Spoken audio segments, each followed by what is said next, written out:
Menteri Keuangan Purbaya Yudhisadewa mengumumkan anggaran pendapatan dan belanja negara per Februari 2026 defisit 135,7 triliun rupiah. Adapun realisasi itu setara dengan 0,53% terhadap produk domestik bruto.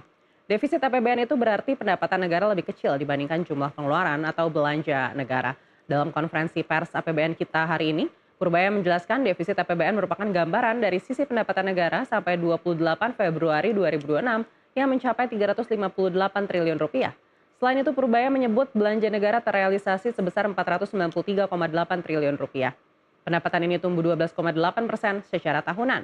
Adapun pendapatan ini ditopang oleh penerimaan pajak yang mencapai 290 triliun rupiah atau tumbuh 20,5% secara year on year. Sementara itu, penerimaan cukai mencapai 44,9 triliun rupiah. Cukai mengalami kontraksi sebesar 14,7%.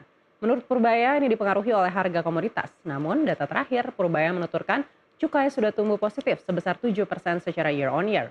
Dari sisi belanja negara, realisasi mencapai 493,8 triliun rupiah atau tumbuh 41,9% secara year on year.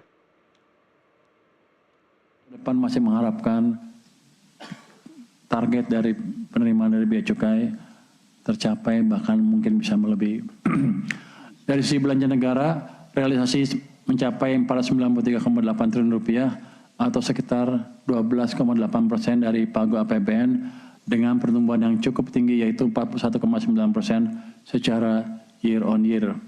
Belanja ini diarahkan untuk mendukung program prioritas pemerintah, menjaga daya beli masyarakat, serta mendorong aktivitas ekonomi sejak awal tahun. Dengan dinamika tersebut, defisit APBN tercatat sekitar 135,7 triliun rupiah atau 0,53% terhadap PDB yang masih berada dalam koridor desain APBN 2026. Jadi ada yang bilang tahun lalu kan surplus, kenapa tahun ini defisit? Ya emang desain APBN kita defisit dan sekarang kita paksakan belanjanya lebih merata sepanjang tahun sehingga dampak belanja pemerintah dan lain-lain terhadap perekonomian lebih terasa. Itu makanya Pak Febri berani bilang 6% masih bisa ya.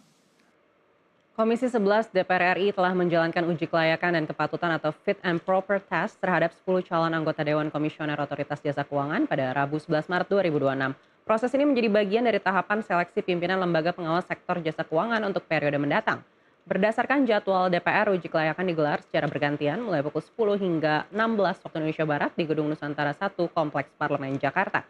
10 nama calon dijadwalkan mengikuti proses tersebut, diantaranya Friderika Widiasari Dewi, Agus Sugiarto, Hernawan Bekti Sasongko, Ari Zulfikar, dan Hasan Fauzi. Kemudian Darman Syah, Diki Kartikoyono, Danu Febrianto, Adi Budiarto, serta Anton Daryono. Melalui forum ini DPR akan menilai kompetensi, integritas, serta visi para kandidat dalam mengawasi industri jasa keuangan nasional. Hasil uji kelayakan tersebut nantinya akan menjadi dasar DPR dalam menentukan anggota Dewan Komisioner OJK terpilih.